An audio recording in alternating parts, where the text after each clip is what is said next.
A woman stood abandoned at a bus stop in the pouring rain, clutching her feverish 6-year-old daughter against her chest. But the man who had just walked away, her husband, had no idea he'd left behind a billionaire mogul who owned a massive real estate empire worth over $3 billion. Emily Richardson watched her husband of 8 years, Derek Richardson, climb into a taxi with his pregnant mistress, but what he couldn't see was the discreet security detail positioned across the street, their earpieces crackling with urgent messages about protecting one of America's wealthiest women. The child in Emily's arms burned with fever from her rare blood disorder, but Derek had refused to delay his departure even 5 minutes to help get their daughter to the hospital, choosing instead to prioritize his mistress's spa appointment. 20 minutes passed as Emily stood there in deliberate stillness, her designer clothes hidden beneath a worn coat. But then the distant rumble of engines announced something that would shatter Derek's world forever. A fleet of 7 Rolls-Royces appeared around the corner, their polished black exteriors gleaming despite the rain, but Derek had already turned back, compelled by a sudden, inexplicable urge to retrieve the watch he'd forgotten. What Emily did in the moments that followed wouldn't just devastate Derek, but would systematically dismantle everything he thought he knew about power, wealth, and the woman he'd so carelessly discarded. But how had a woman who commanded billion-dollar real estate transactions across 43 states remained invisible to her own husband for nearly a decade? But what secrets had Emily protected behind her carefully constructed facade of middle-class ordinariness? But what punishment awaited a man who had abandoned not just his wife, but the very source of everything he'd enjoyed for years? But would Derek ever recover from discovering the truth? Or would the revelation destroy him in ways that money could never repair? The rain fell in sheets that November afternoon, but Emily Richardson didn't flinch as cold water soaked through her threadbare coat to the skin beneath. Her daughter Lily trembled in her arms, the child's skin blazing with the fever that had started 3 days ago. But Emily's focus remained fixed on the taxi disappearing down Maple Street. Inside that taxi sat Derek Richardson, her husband, and beside him, Vanessa Hartwell, the 24-year-old receptionist from his accounting firm, whose swollen belly announced a pregnancy that Derek had finally, cruelly, admitted just an hour ago. "Mommy, I'm cold," Lily whispered, but her voice carried that weakened quality that sent ice through Emily's heart. Emily pulled her daughter closer, but she didn't move from the bus stop bench. Not yet.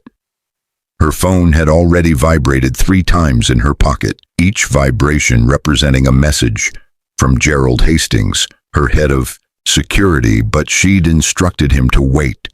She needed Derek to see. She needed this moment to be perfect. Behind the carefully maintained facade of Emily Richardson, struggling office clerk and devoted mother, existed something else entirely. Emily Charlotte Richardson Vandermeer, majority shareholder of Vandermeer Holdings, a real estate empire that owned 73 luxury hotels, 247 commercial properties, and residential developments across 43 states valued at over $3 billion. But Derek knew none of this. For 8 years of marriage, Emily had hidden her true identity behind false pay stubs, borrowed cars, and a modest apartment in a working-class neighborhood. The deception had started for reasons that seemed almost quaint now, but Emily remembered the night she'd met Derek with crystalline clarity. 9 years ago, at a community center fundraiser in Brooklyn, she'd been volunteering. One of her rare evenings trying to feel normal, trying to escape the suffocating pressure of being Harrison Vandermeer's sole heir. Derek had approached her with genuine kindness, offering her coffee and conversation about nothing more complicated than local politics and shared hopes for the future. He'd seemed different from the fortune hunters and sycophants who usually surrounded her, but that was only because he had no idea who she really was. When he'd asked for her number, Emily had made a split-second decision that would define the next decade. She'd given him only her first and middle names, Emily Charlotte, but omitted Richardson Vandermeer. She'd told him she worked in property management, technically true but catastrophically incomplete. Their courtship had unfolded in dive bars and cheap restaurants, with Derek proudly paying for everything, despite his modest accountant salary. But Emily had felt something she'd never experienced among the country club set, the possibility of being loved for herself rather than her portfolio. The pregnancy had come quickly, too quickly, but Emily had been overjoyed. Lily's arrival should have been the moment Emily revealed everything, but her father's sudden death 3 weeks before her due date had complicated everything. Harrison Vandermeer had died without warning, leaving Emily to assume control of the empire while heavily pregnant and emotionally devastated. But she'd been terrified that revealing her wealth to Derek in that vulnerable moment would poison everything genuine between them. So, she'd waited. And waited, until waiting had become its own form of truth. But then Lily's illness had manifested. At 18 months old, their daughter had been diagnosed with von Willebrand disease, a rare blood disorder requiring expensive treatments, constant monitoring, and immediate medical attention during episodes. The medical bills that appeared on their insurance statements were modest, but only because Emily had quietly arranged for the hospital to bill her separately under her maiden name. Derek never questioned why their supposedly catastrophic medical debt never seemed to impact their daily lives, but his resentment about Lily's condition had grown like cancer in their marriage. "She's always sick," Derek had started complaining 2 years ago, but his tone carried accusation rather than concern. "This isn't what I signed up for." Emily had tried to explain that Lily's condition was manageable, that their daughter could live a full life with proper care. But Derek's interest in fatherhood had begun evaporating like morning dew. He'd started working later hours, missing doctor appointments, and forgetting to ask about Lily's treatments. The distance between them had widened from a crack to a chasm, but Emily had still believed something salvageable remained. Until Vanessa. 6 months ago, Emily's security team had presented her with photographs. Derek entering a hotel with a woman half his age, Derek kissing that same woman in his car, Derek shopping for jewelry at stores whose prices he supposedly couldn't afford. Emily had stared at those images for hours, but the betrayal had hurt less than the realization that Derek had been using her credit cards she'd carefully established in her Emily Charlotte identity, to fund his affair. Gerald Hastings, her silver-haired head of security who'd protected her family for 30 years, had offered to handle the situation, but Emily had refused. She'd wanted to see how far Derek would go. She'd wanted to understand who she'd really married. The answer had arrived today in their cramped apartment living room, with Lily burning up on the couch and Emily begging Derek to help get their daughter to the emergency room. "I can't," Derek had said, but his eyes had slid away from both of them. "I have something important." "More important than your daughter's health?" Emily had pressed, but she'd already known the answer. Derek had exploded then, 8 years of hidden resentments pouring out in a toxic flood. "I'm tired of this. I'm tired of the medical bills, the constant worry, the life I never wanted. Vanessa's pregnant, Emily, with a healthy baby, a normal baby. I'm leaving, and I'm not coming back." Emily had absorbed each word like physical blows, but what had shattered her completely was what came next. Derek had demanded she hand over her purse. He needed cash, he said, but his fingers had closed around her wallet with practiced greed. Then he'd ordered her out of the apartment entirely. "I'm bringing Vanessa here tonight," he'd announced, but his voice had carried no shame, no hesitation. "Take the sick kid and wait somewhere else. Give me a few hours to move my stuff." "Derek, Lily needs a doctor." Emily had started, but he'd cut her off. Figure it out yourself. You always do. Then he'd called the taxi, instructed Emily to wait at the bus stop around the corner, and told her he'd text when she could return. That had been 47 minutes ago. Now, standing in the rain at that bus stop, Emily finally allowed herself to feel the full weight of her rage. Not the hot, explosive anger that led to screaming and thrown objects, but the cold, calculated fury that had built empires and destroyed competitors. Derek had made his choice. He'd chosen his comfort over his child's life. He'd chosen a mistress over his wife. But most unforgivably, he'd chosen cruelty when compassion cost him nothing. Emily's phone buzzed again, but this time she answered. "Gerald." "Ma'am, we're in position. All 7 vehicles are ready. The legal team is standing by, and the documentation you requested has been filed with the courts." Gerald's voice carried that crisp military precision that had served him through 2 decades of Marine Corps service before he'd joined Vandermeer Holdings Security. "And the timing?" Emily asked, but she already knew Gerald would have executed her instructions perfectly. "Derek Richardson left your apartment 6 minutes ago. According to our surveillance, he's returning, apparently forgot his Rolex. He'll arrive at your location in approximately 90 seconds. Emily smiled, but the expression held no warmth. "Excellent. Execute Operation Revelation." She heard Gerald relay commands to his team, but then his voice softened. "Ma'am, if I may, are you certain about the full scope? Once we proceed, there's no containing this."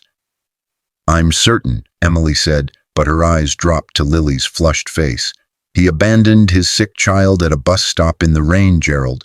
Whatever humanity he might have once possessed is gone, and I want the world to see exactly what kind of man Derek Richardson really is." "Understood, ma'am. Vehicles are moving now." Emily ended the call, but her attention shifted to the street. In the distance, she could hear them. The deep, throaty rumble of 7 Rolls-Royce engines, approaching in perfect formation. The Phantom 8 models she'd commissioned last year, each one customized with bulletproof glass and armor plating typically reserved for heads of state. Together, the fleet represented over $5 million of automotive engineering, but more importantly, they represented undeniable, irrefutable proof of who Emily really was. The first vehicle appeared around the corner, but Emily had timed everything perfectly. Derek's taxi had just pulled back up to the curb, and she watched her husband emerge, fumbling with his wallet to pay the driver. He hadn't noticed the approaching convoy yet, his attention focused on his phone, probably texting Vanessa about how successfully he'd disposed of his old family. But then the first Rolls-Royce pulled up directly in front of Emily, its presence impossible to ignore. Derek's head snapped up, but his expression showed only confusion. The second vehicle arrived, then the third, forming a protective semicircle around the bus stop. By the time the 7th car slid into position, Derek's confusion had transformed into stunned disbelief. Gerald emerged from the lead vehicle, but he wasn't alone. 6 additional security personnel fanned out in practiced formation, all of them former military, all of them wearing earpieces and the kind of tailored suits that cost more than Derek's monthly salary. Behind them, Emily could see a second wave arriving, 2 black SUVs containing her legal team, led by Patricia Morrison, the attorney who'd successfully defended her company against hostile takeover attempts by 3 major corporations. "What the hell is going on?" Derek demanded, but his voice cracked with uncertainty. His eyes darted from the cars to the security detail to Emily, who remained seated on the bench, still cradling Lily. Emily stood slowly, but she transferred Lily to Gerald's arms with practiced ease. The security chief accepted the child with surprising gentleness, immediately wrapping her in a thermal blanket that had been warming in his vehicle. A pediatric specialist, Dr. Sarah Chen, who Emily kept on permanent retainer, emerged from the second Rolls Royce and began examining Lily immediately.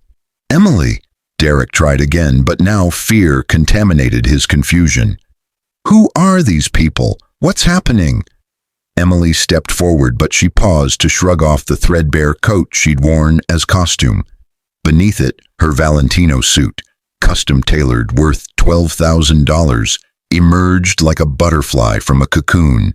She reached up to remove the drugstore glasses she'd worn for years, revealing eyes that had stared down billionaire investors across conference tables.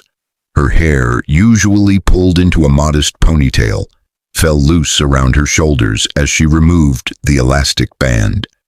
The transformation took seconds, but Derek stumbled backward as though she'd struck him. "Who are you?" he whispered. But the question revealed how little he'd ever truly seen her. "I'm Emily Charlotte Richardson Vandermeer," she said, but her voice carried a steel that Derek had never heard before.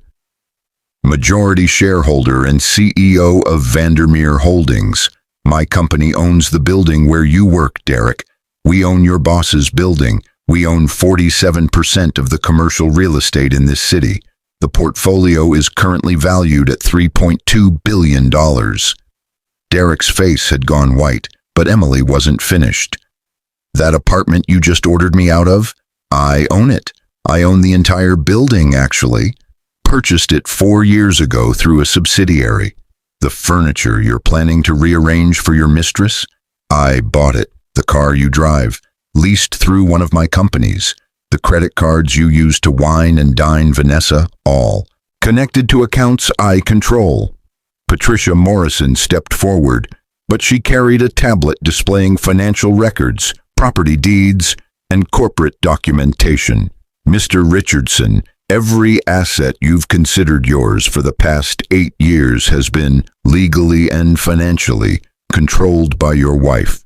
The modest lifestyle you thought you were both living, that was her choice, her protection of you, her attempt to see if you could love her without knowing about the money." Derek's mouth opened and closed, but no sound emerged. Emily watched him process the information, saw the moment comprehension crashed through his denial. His eyes widened as memories recontextualized themselves. The medical bills that never actually impacted their finances. The apartment that stayed affordable despite rent increases everywhere else. The opportunities that seemed to appear whenever he needed them. "You lied to me," Derek finally managed, but the accusation rang hollow even to his own ears. "I protected myself," Emily corrected, but her voice remained level. "When we met, you loved Emily Charlotte, the property manager who volunteered at community centers. You proposed to a woman you thought earned $40,000 a year. And for 8 years, I tried to be that woman because I believed, foolishly, that you loved me for something real." "But you should have told me," Derek started, but Emily's raised hand silenced him. "Should I have told you before or after you started complaining about Lily being too expensive? Should I have revealed my wealth before or after you started working late to avoid coming home to your sick daughter? Should I have shared my true identity before or after you decided that a 24-year-old receptionist was preferable to a wife who'd given you 8 years of devotion?" Vanessa had emerged from the taxi during this exchange, but her designer purse, purchased with Derek's credit card, which meant purchased with Emily's money, hung conspicuously from her shoulder. The young woman's eyes darted between the Rolls Royces and Emily, calculation replacing confusion on her face.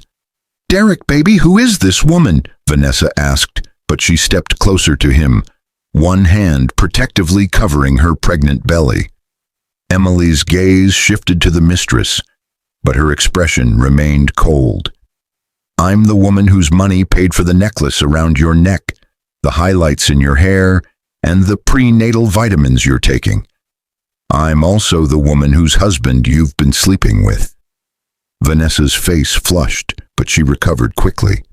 "Derek told me he was divorced. He said—" "He lied," Emily interrupted, but she pulled a folder from Patricia's outstretched hand. Just as he's been lying about everything else.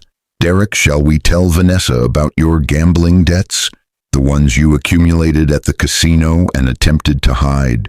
Or should we discuss how you've been embezzling from your own accounting firm to maintain the lifestyle you thought you deserved? Derek's face transformed from white to gray. You knew about that? I've known everything, Derek. I've had investigators documenting your activities for 6 months. Every hotel room, every forged expense report, every dollar you stole from clients who trusted you. Emily's voice remained steady, but fury burned beneath her control. I was prepared to offer you a quiet divorce, generous terms, a settlement that would have let you keep your dignity, provided you remained a present father to Lily.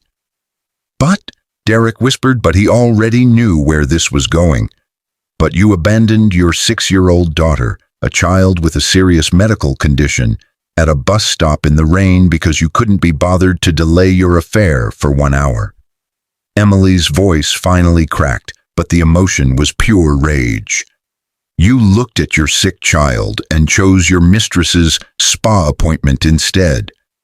Patricia stepped forward again, but this time she presented legal documents to Derek directly. Mr. Richardson, you're being served with divorce papers. Mrs. Richardson Vandermeer is seeking sole custody of your daughter based on abandonment and child endangerment. Additionally, you're being served with notification that your employer has been informed of your embezzlement activities. Criminal charges are pending, and you'll want to secure legal representation immediately. Derek's hands trembled as he took the papers, but his eyes remained locked on Emily. You're destroying me. No, Emily said, but she moved closer until they stood mere inches apart. You destroyed yourself. You destroyed our family when you chose selfishness over fatherhood. You destroyed any future we might have had when you walked away from Lily while she was suffering. I'm simply ensuring the world sees you as you truly are. Please, Derek whispered, but tears now streamed down his face. I made a mistake. I was stressed, confused. You were cruel, Emily cut him off. There's a difference between making a mistake and consciously choosing to abandon your sick child in the rain. You made that choice, Derek, and choices have consequences. Behind them, Lily's voice rang out, stronger now, responding to whatever treatment Dr. Chen had administered. Mommy? Emily immediately moved to Gerald, but she took her daughter back into her arms. Lily's fever had already begun breaking, her color improving with proper medication and care. I'm here, sweetheart. Mommy's here. Where's Daddy? Lily asked, but her innocent question silenced everyone present. Emily's jaw tightened, but she chose her words carefully. Daddy had to go away, baby, but Mommy's going to take care of you. We're going to go somewhere safe and warm, and you're going to feel so much better. Derek made a strangled sound, but when he tried to step forward, 2 security officers immediately blocked his path. That's my daughter. That's the daughter you abandoned, Gerald said quietly, but his military bearing made the words cut deeper than any shout. You lost the right to claim her when you walked away. Vanessa had been standing frozen during the entire exchange, but now she pulled at Derek's arm. Derek, we should go. This is insane. Oh, but we're not quite finished, Emily said, but she directed her attention to the mistress now. Vanessa Hartwell, born in Seattle, moved to New York 3 years ago, currently receiving public assistance despite your salary because you've been fraudulently claiming to be a single mother. The pregnancy you're carrying? Based on the timeline, it began while Derek was still very much married and living with his wife and daughter.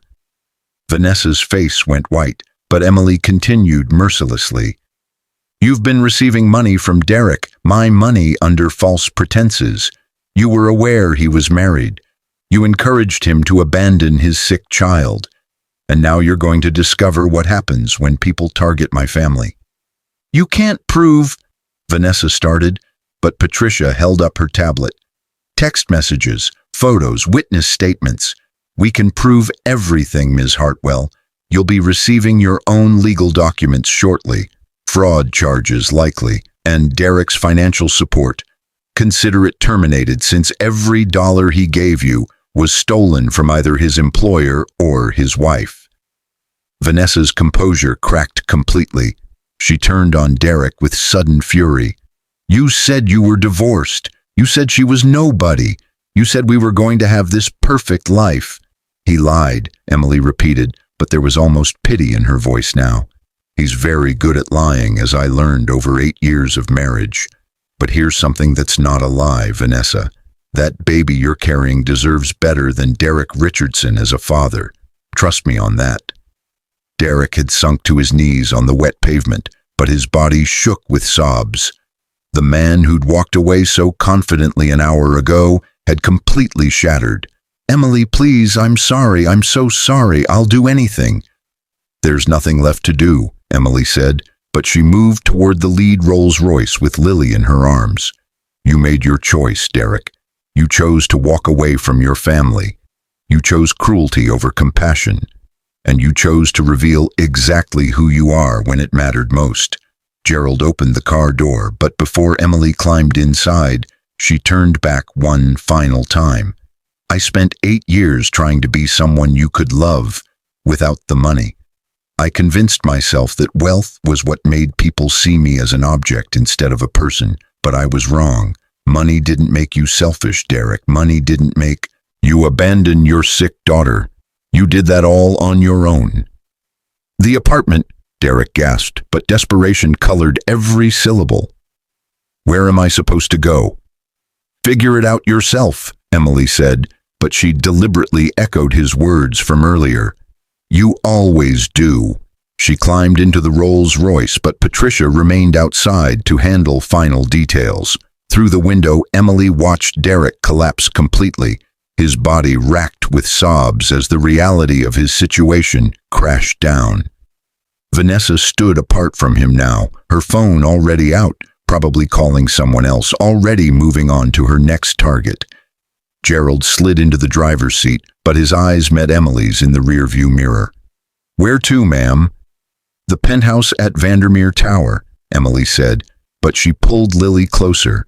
And Gerald, activate the full security protocols. I don't want Derek anywhere near Lily until the custody hearing. Already done, ma'am. I've also taken the liberty of alerting your PR team.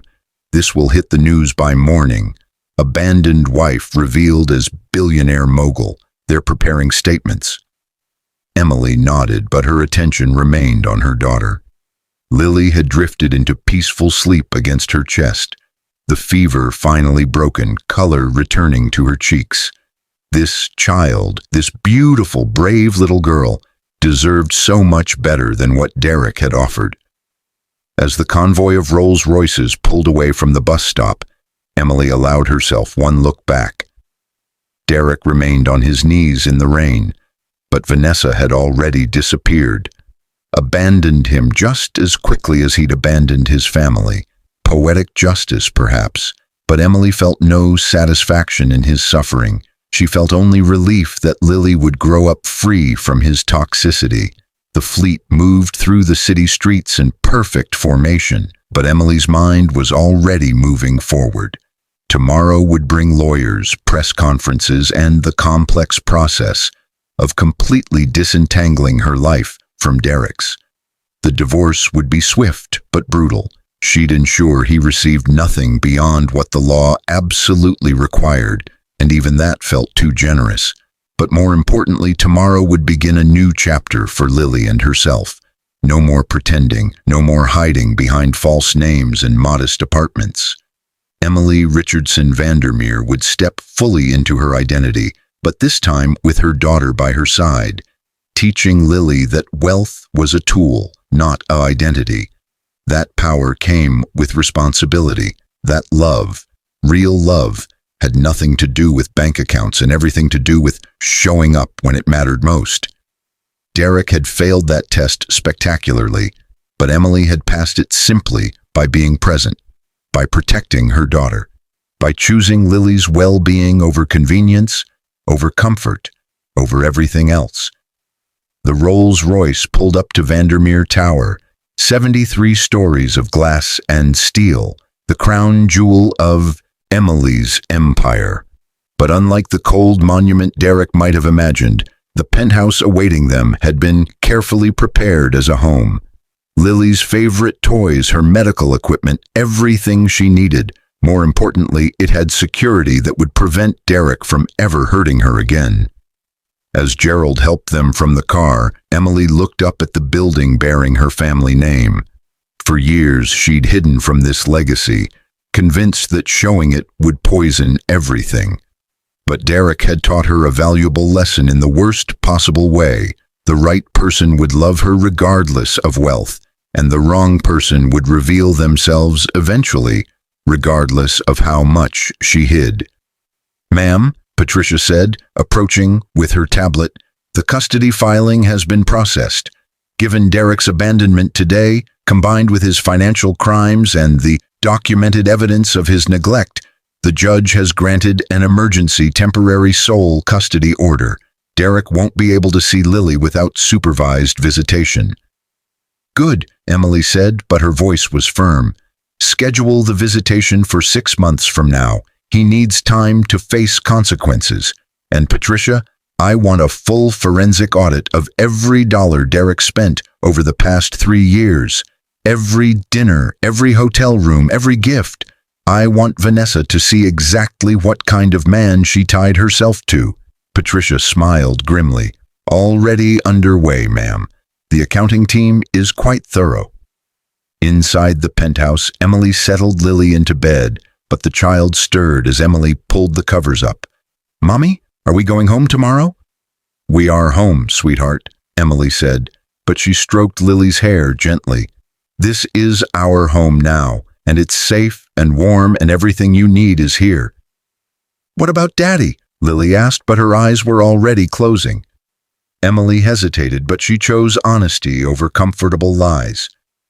"Daddy made some bad choices, baby. He needs to learn how to be better. But you and me?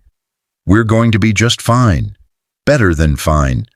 We're going to be amazing." Lily smiled sleepily, but her next words stopped Emily's heart. "I know, Mommy. You always make everything okay." Emily waited until Lily had fallen completely asleep before allowing her own tears to fall. 8 years of marriage, of hiding, of trying to make something work with someone who'd never truly seen her.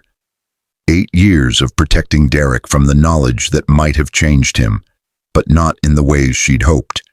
He would have become dependent, entitled, weak. Instead, she'd given him the chance to love her without wealth complicating everything, and he'd failed, catastrophically, unforgivably.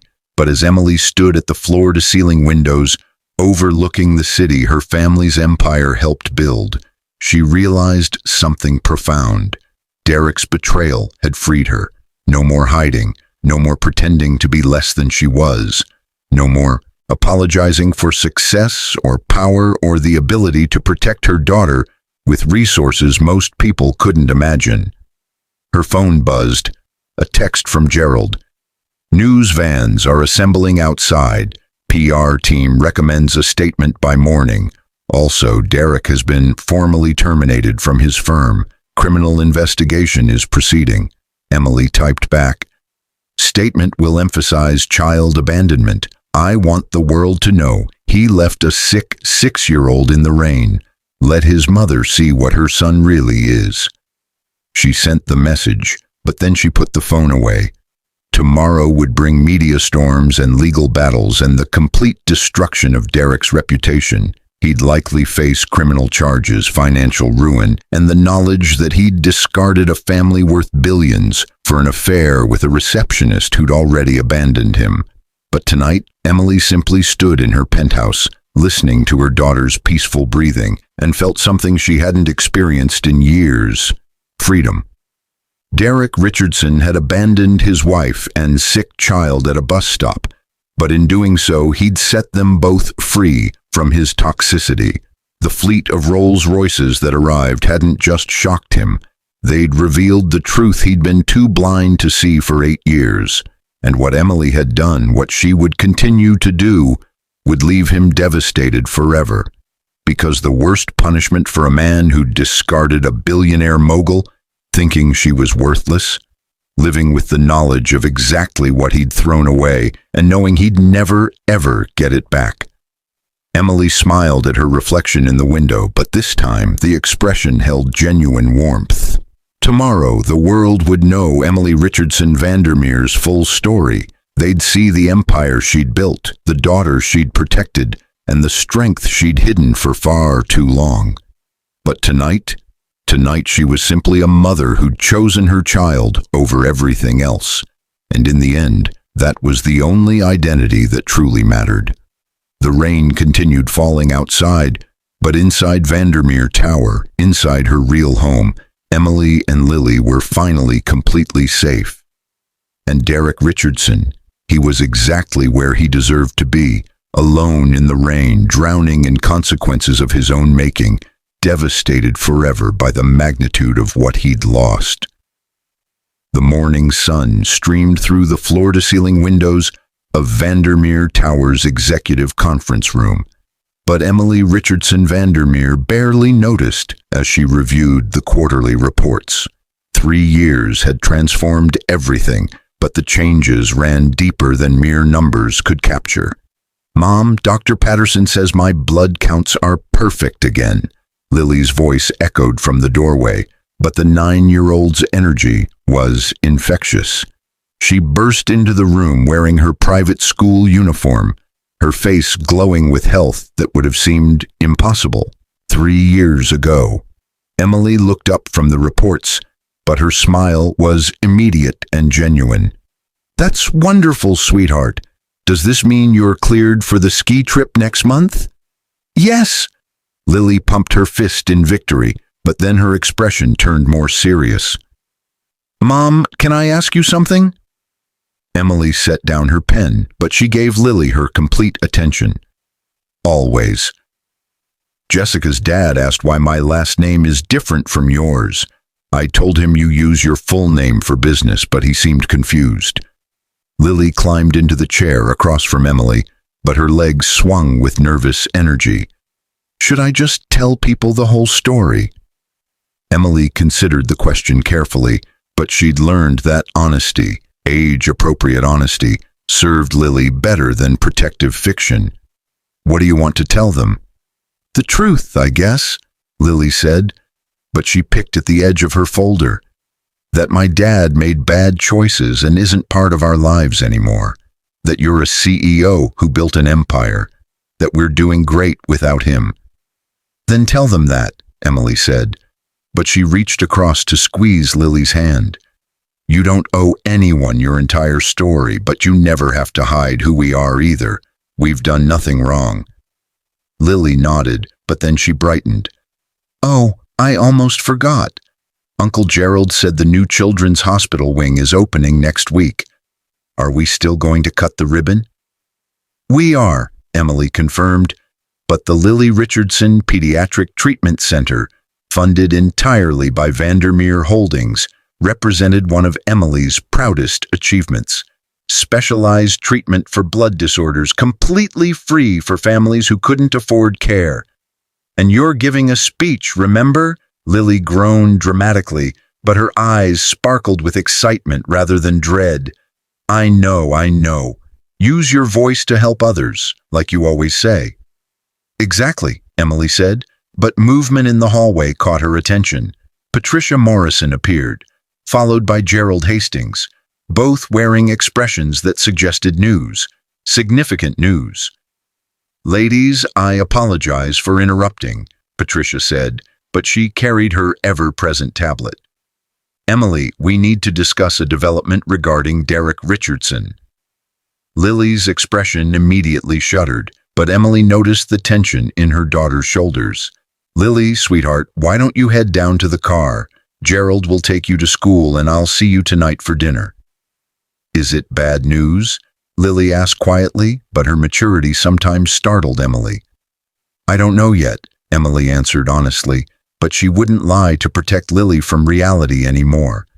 But whatever it is, we'll handle it together. We always do.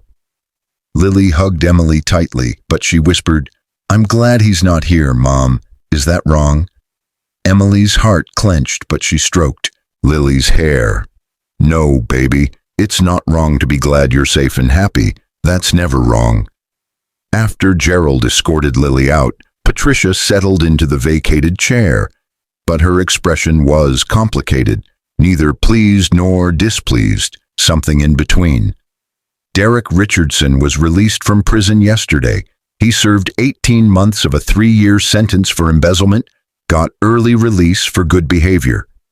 Emily absorbed the information, but she felt surprisingly little. No fear, no anger, just a distant acknowledgement of facts. And he's requested visitation with Lily, Patricia continued, but she pulled up documentation on her tablet. Through his attorney, naturally. He's claiming he's rehabilitated, wants to be part of his daughter's life, says prison gave him perspective. Emily's jaw tightened, but her voice remained controlled. What does the law say? The custody agreement allows for supervised visitation if Derek completes substance abuse counseling, maintains steady employment, and demonstrates sustained rehabilitation for a minimum of 6 months, Patricia recited, but she looked up from the screen. He's been out for 24 hours, Emily. He hasn't met any of those conditions yet. Then the answer is no, Emily said flatly, but her mind was already running through contingencies. He abandoned Lily at a bus stop while she was dangerously ill. He chose his mistress over his daughter's medical emergency. Prison doesn't erase that. Agreed, Patricia said, but she hesitated. However, his attorney is preparing to file a motion arguing that Derek's been denied access to his child for 3 years. They're going to claim you've poisoned Lily against him using your wealth and influence. Emily laughed, but the sound carried no humor.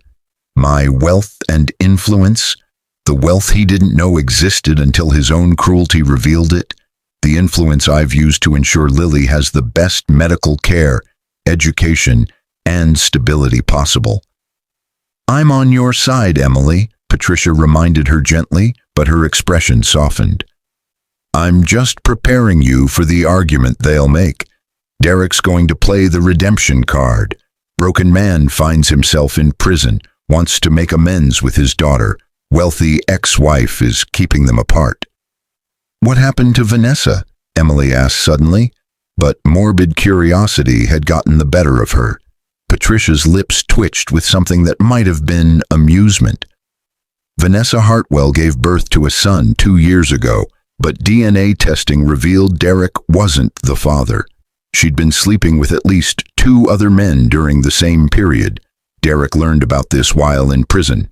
Apparently, she sent him a letter confessing everything, possibly hoping he'd feel less attached to the child, and therefore less obligated to her financially.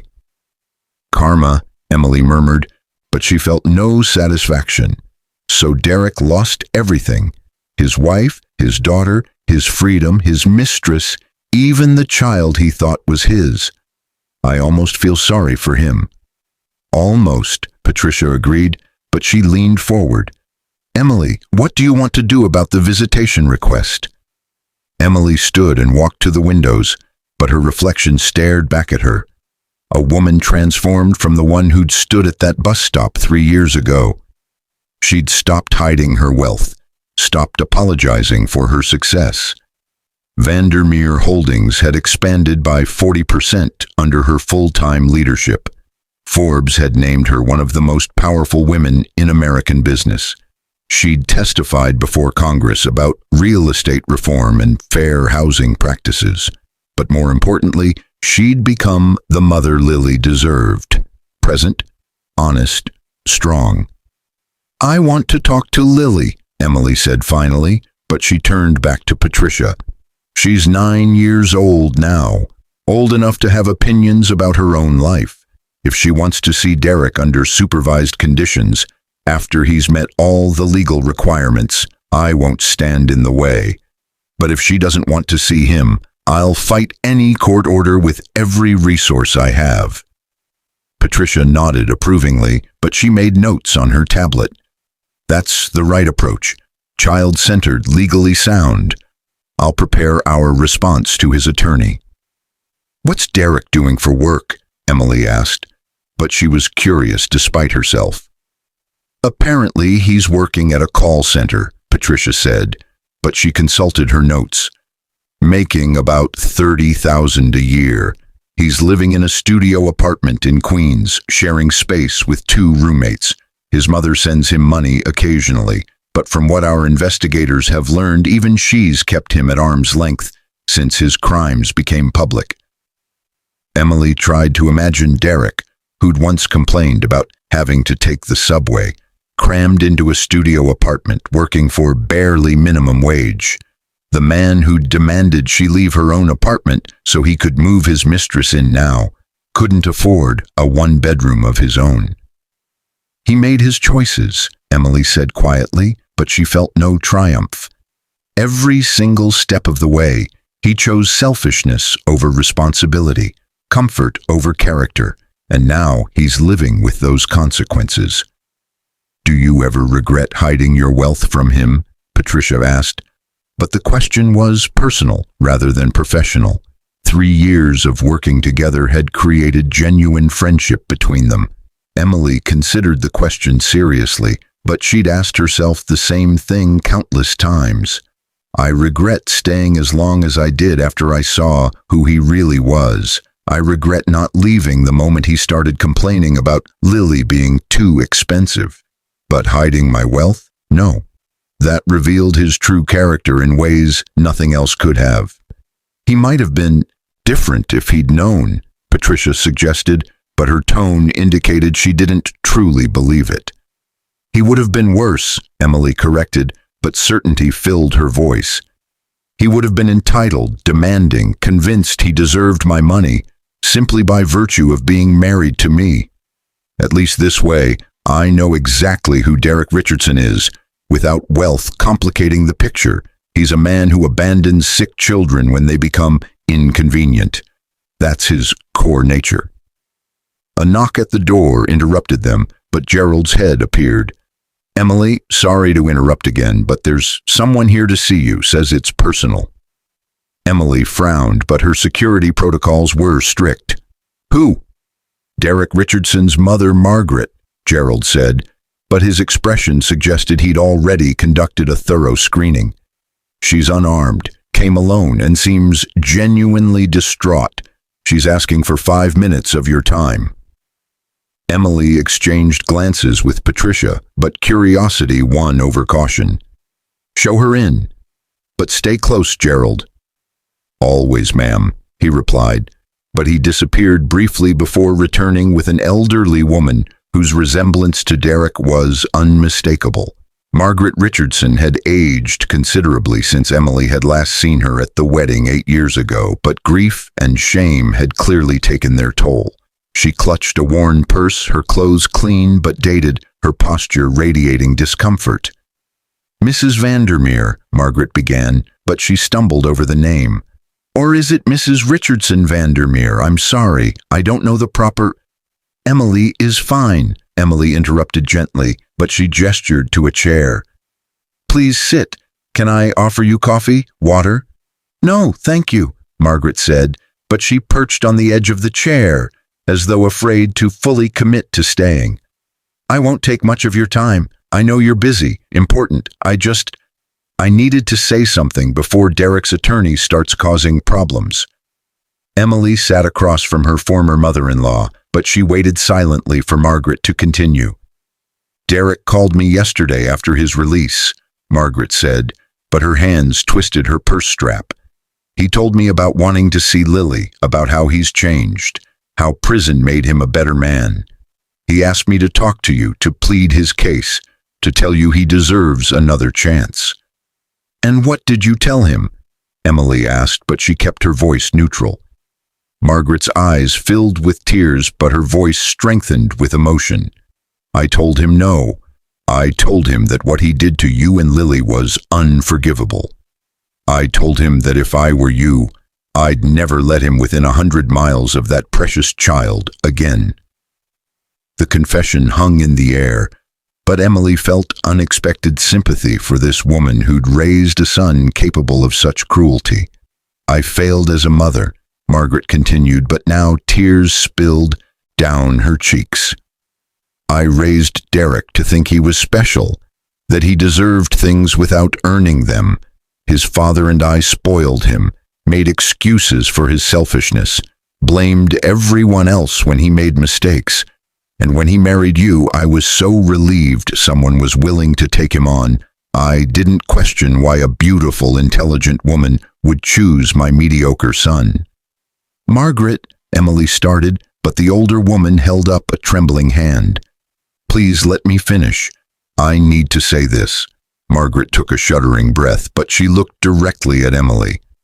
When Derek went to prison, when the full story came out about what he did, abandoning Lily at that bus stop while she was so sick, I was hospitalized for 3 days, stress-induced heart problems, not because my son was in prison, but because I finally had to face what kind of man I'd raised. Emily felt her throat tighten, but she remained silent. I've spent 3 years thinking about that day, Margaret said, but her voice broke. My granddaughter, burning with fever, and my son just walked away, ordered her mother to wait in the rain like garbage he was discarding. And for what? For a woman who was using him? For an ego so fragile he couldn't handle having a child with special needs? It wasn't your fault, Emily said quietly, but she meant it. Derek made his own choices. But I taught him it was acceptable to make those choices, Margaret countered, but steel entered her voice.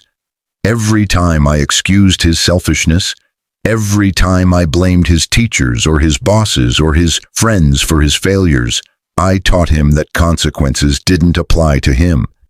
And Lily paid the price for my failure. Patricia shifted uncomfortably, but Emily leaned forward. Margaret, why are you here? What do you want from me? Permission, Margaret said simply, but she pulled an envelope from her purse. Permission to see Lily, not with Derek, never with Derek, not unless she wants that someday, but I'd like to know my granddaughter if you'll allow it. I've set up a trust fund for her medical care. It's not much, only about $50,000, but it's everything I've saved, and I want her to have it. And I'd like to apologize to her if she's old enough to understand. Emily took the envelope, but inside she found documentation for a legitimate trust fund in Lily's name, along with handwritten letters addressed to both Lily and Emily. You want to apologize to Lily for Derek's actions? I want to apologize for not being the grandmother she deserved, Margaret corrected, but her voice steadied. For not visiting when she was sick, for not questioning Derek's complaints, for not seeing that my son was failing as a father. I can't undo what Derek did, but I can try to be better moving forward if you'll let me. Emily studied the woman before her, but she saw genuine remorse, not the performative kind that sought absolution, but the deep, painful kind that came from authentic self-examination. What does Derek think about you being here? He doesn't know, Margaret admitted, but something like defiance crossed her face. And I don't care what he thinks. For 3 years he's been calling me from prison, telling me how unfair his sentence was, how you used your wealth to persecute him, how everyone turned against him for one mistake. He's learned nothing, Emily. He's still the selfish boy who blamed everyone else for his problems. Then why show up now? Patricia interjected, but her attorney instincts had engaged.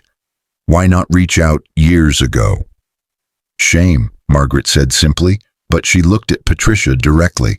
I was ashamed of what my son had done, ashamed I'd enabled him, ashamed to face Emily after everything.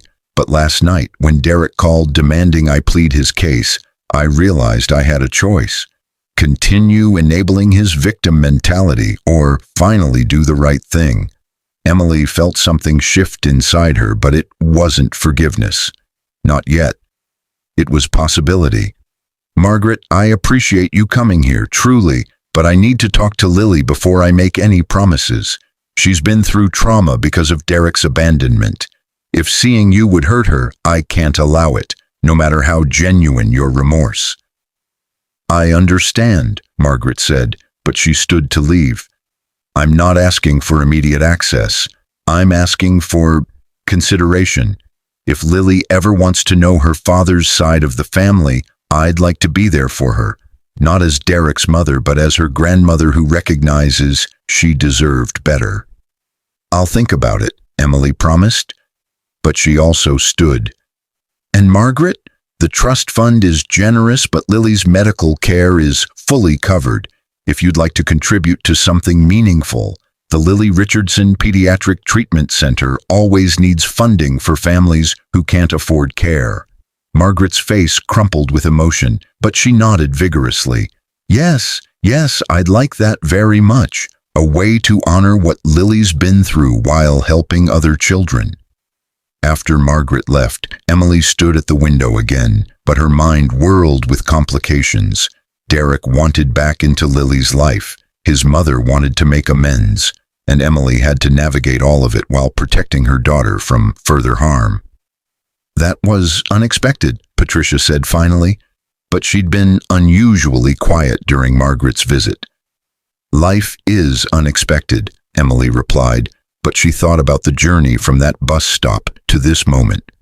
3 years ago, I was standing in the rain, watching my marriage end and my daughter suffer. I thought my world was ending. "And now," Patricia prompted gently. "Now I realize it was beginning," Emily said, but certainty filled her voice. "Derek's betrayal freed me to be who I really am. His abandonment forced me to stop hiding, stop apologizing, stop pretending to be less than I am. He gave me the greatest gift possible, though he'll never realize it." "What gift?" Patricia asked. "The truth," Emily said simply. "The truth about his character, about my own strength, about what really matters. Money didn't make Derek leave. His own selfishness did. Wealth didn't make me a good mother. Love did. Everything else is just details." Her phone buzzed. A text from Lily sent during her morning break at school. "Mom, I wrote a poem about you for English class. Can't wait to show you tonight. Also, can we have pizza for dinner? Love you, infinity." Emily smiled, but warmth flooded through her. This simple text from a happy, healthy, thriving child, this was what mattered. Not Derek's attempts at redemption, not media coverage of her empire, not Forbes rankings or quarterly reports, just Lily, happy, safe, loved. "Patricia, prepare a formal response to Derek's attorney," Emily said, but she turned from the window with renewed purpose. "He can submit his request for visitation through proper legal channels after meeting all the custody agreement requirements, not before. And make it clear that Lily's wishes will be paramount in any decision." "And Margaret?" Patricia asked. "I'll talk to Lily tonight," Emily decided, but she collected her things. "If my daughter wants to know her grandmother, I won't stand in the way, but that's Lily's choice, not mine, and certainly not Derek's." As Emily prepared to leave for her next meeting, a presentation to the City Council about affordable housing initiatives, she paused at a photograph on her desk. Lily at the ribbon cutting for the pediatric center, beaming with pride, holding oversized scissors as flashbulbs popped. Behind her in that photo, barely visible but always present, stood Gerald and Emily's security team, her chosen family, the people who'd protected them when Derek had failed. 3 years had passed since the fleet of Royces arrived at that bus stop, but Emily no longer needed 7 vehicles to prove her worth. She knew who she was, a mother who'd chosen her child over convenience, a businesswoman who wielded power responsibly, a survivor who'd transformed betrayal into breakthrough. And Derek was exactly where his choices had led him. Alone, struggling, desperately trying to reclaim what he'd so carelessly discarded. But some things, once thrown away, could never be recovered. Some bridges, once burned, left only ashes. Emily had rebuilt her life from those ashes, but she'd created something stronger, truer, and infinitely more valuable than what she'd lost. And every day she got to watch Lily grow into a remarkable young woman who understood that strength came not from hiding who you were, but from embracing it completely. That evening, as promised, Emily and Lily shared pizza in the penthouse, but Lily read her poem aloud, a heartfelt tribute to mothers who protect their children, who show up when it matters, who turn pain into purpose.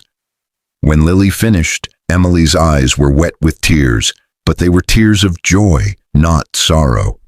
"Mom," Lily asked, but concern creased her features. "Did I make you sad?" "No, baby," Emily said, but she pulled Lily close. "You made me grateful, so incredibly grateful." "For what?" Lily asked, but she snuggled against Emily's side. "For you," Emily said simply, but she kissed the top of Lily's head. "For this life we've built together, for second chances and new beginnings, for everything." And in that moment, with her daughter safe in her arms and the city lights twinkling below, Emily Richardson Vandermeer understood a profound truth. Derek's abandonment hadn't devastated her forever. It had liberated her forever, and that made all the difference. The fleet of Royces had shocked Derek, but what Emily had built in the aftermath, a life of authenticity, purpose, and unshakable love, that was what would last forever. And Derek, he'd spend the rest of his life knowing he'd walked away from something irreplaceable, something priceless, something he'd never understand or deserve. But that was no longer Emily's problem. She had a daughter to raise, an empire to build, and a future that shone brighter than any fleet of luxury cars ever could. And that, Emily thought, as Lily drifted off to sleep beside her, was the best revenge of all.